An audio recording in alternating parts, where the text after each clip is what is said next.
Okay, I think I've seen all we need to see of that. It's quite clear. They're all fairly even except for number 5. And so with that in mind, that's leaking off about twice as much as any of the others. With that in mind, and also the fact that when you look at these injectors, here's number 1. We're just looking at the general condition of the fixings and also what the injector looks like. 1, 2, 3, 4, 5 and 6, and I don't know if you can see it on the video, but it's quite clear to me that these are all in a very similar condition, and that leads me to believe that they're all of the same age.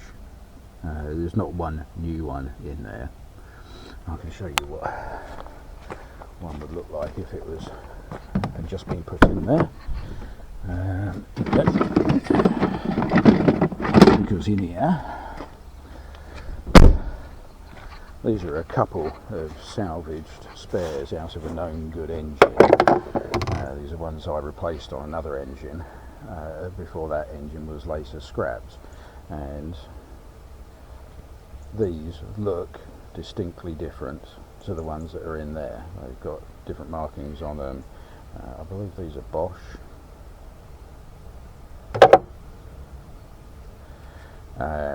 So when you look at these ones, you can see none of them have ever been replaced, or they were replaced as a set. So when we're looking at this leak-off test here, the results of the leak-off test, number 5 here has leaked off about twice as much fuel as the other 5, and there's actually very little difference between them, the other ones. So I'm satisfied now that if we're going to change an injector, it's going to be number 5. So with that done, we're going to take that leak-off kit off of there and put it away.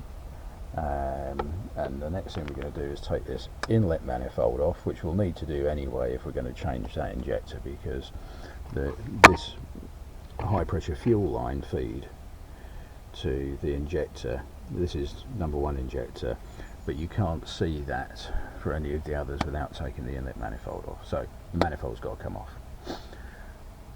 Just wondering if I've got the tools here to do that. Bloody hope so. I need an extension bar. That's a thought. I might not even have the tools here to take that off, because these have got a fixing down there. I might have to go shopping and buy like I don't know what I'm going to buy. A little 3/8 socket set. Possibly. Because we've got to undo those. We've got a couple of 10mm, one here, there's one back there. There's also the pressure sensor for the manifold, which is on the back there, which you just need to unplug, you don't need to remove it. And then this line of bolts here, and you take all those off and lift this off as a whole. The EGR has to come off as well, obviously, and you can choose which way to do that. It's actually, there's 4 bolts holding the EGR on. 2 on the top there, which you can see, and there's 2 underneath it. The 2 underneath it are actually really difficult to get to, so often it's easier just to disconnect the hose here and disconnect that, which is the exhaust gas in, and then take this off with the manifold rather than trying to remove it from the manifold. We'll make that decision. They'll also give us a chance to check inside it. Ultimately I'm going to do an EGR delete on this, but I don't have the EGR delete parts here, so we're not going to be doing that today. Okay, let's put this back together again as far as we're going to, and then we can start on the next part of the job.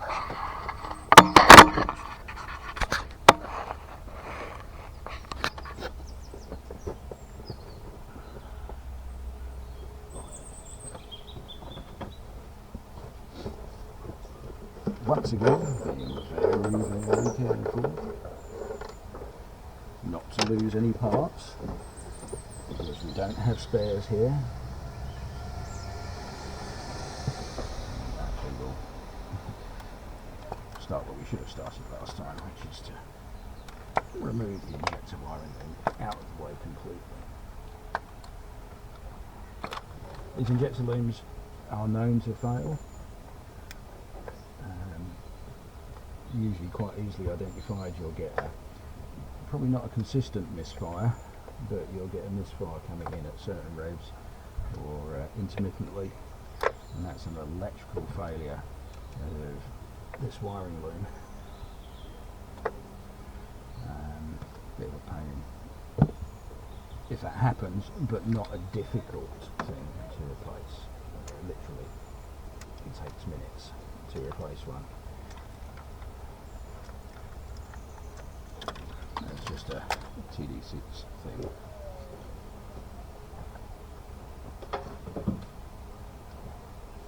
So, with that out of the way, I'm going to pop this back on so we don't get any muck down there.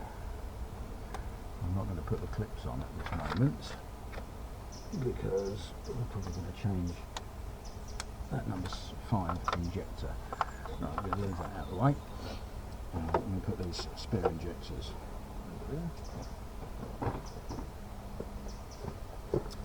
Okay, so I need to work out how I'm going to undo those. I think they're an 11mm if I remember correctly.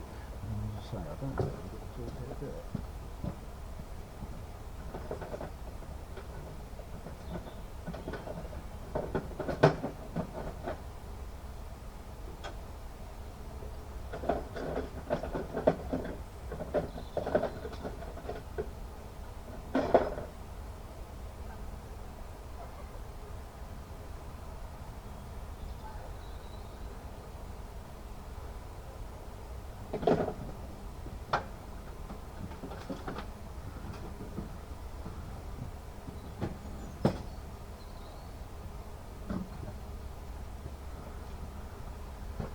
There's an 11mm socket.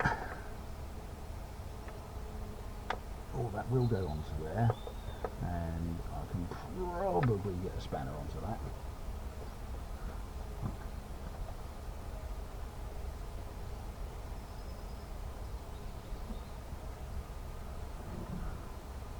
And then, there we go.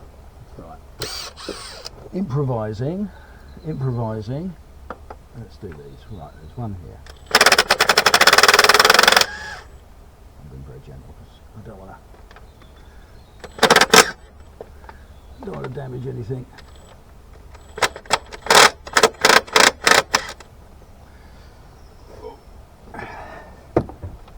You will find yourself climbing on top of your engine to do this. These haven't been undone for a very long time. You know, you can tell when you look at a nut and bolt in an engine and how often it's been taken apart. This engine is not big. It's taken apart.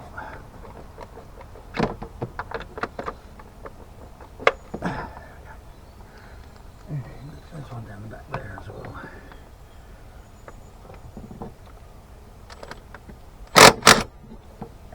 Okay. I'll undo those by hand. That one down the back there.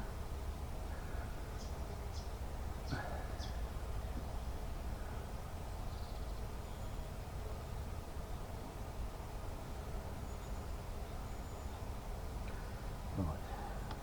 One.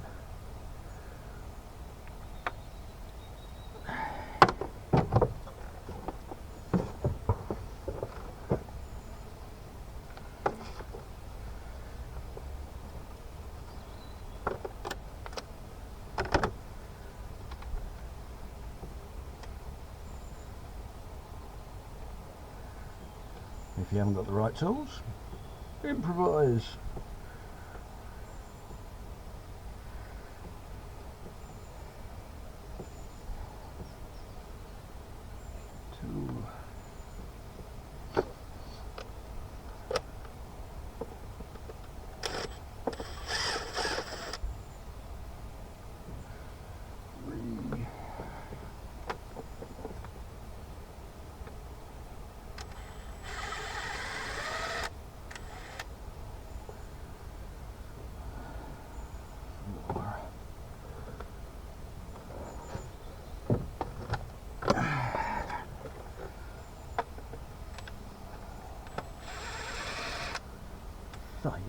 Oh, we dropped that one, but it's all right.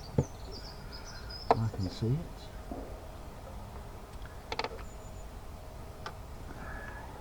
Amazing how useful a little pair of needle nose pliers are.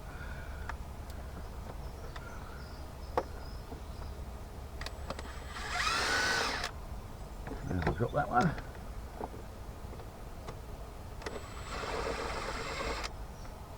And we drop that one, right, okay, that's okay though, we'll get the pliers in it. And lift those out. Right. Let me get ya. You find yourself talking to your engines?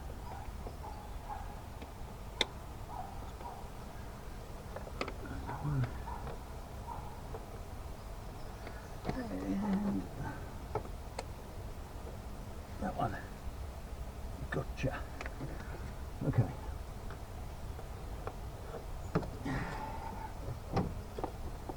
Oh. Okay. Right, so that's those ones done. Now, we've got this line here, which I'm going to leave till last. We've got an electrical connector on the back. We've got two 10mm with brackets on, one for the dipstick and one for the bracket that holds all the breather pipes. And then we've got the EGR to do. Let's work our way front to back. Let's do the EGR first.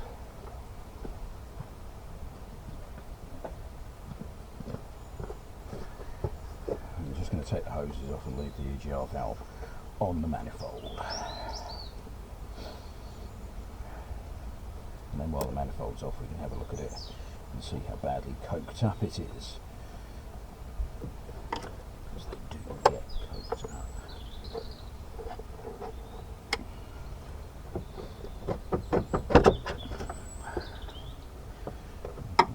Refreshing. Just a slight smear of oil on there.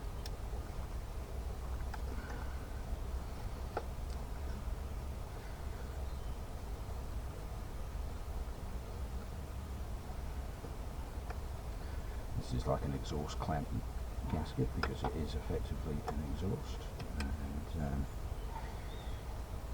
it holds the two parts clamped together. There we go.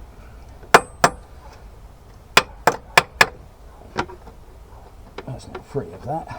That's good. And there's the vacuum hose on there, which we're going to have a look at properly when we lifted all this off. Now we need 10mm under those.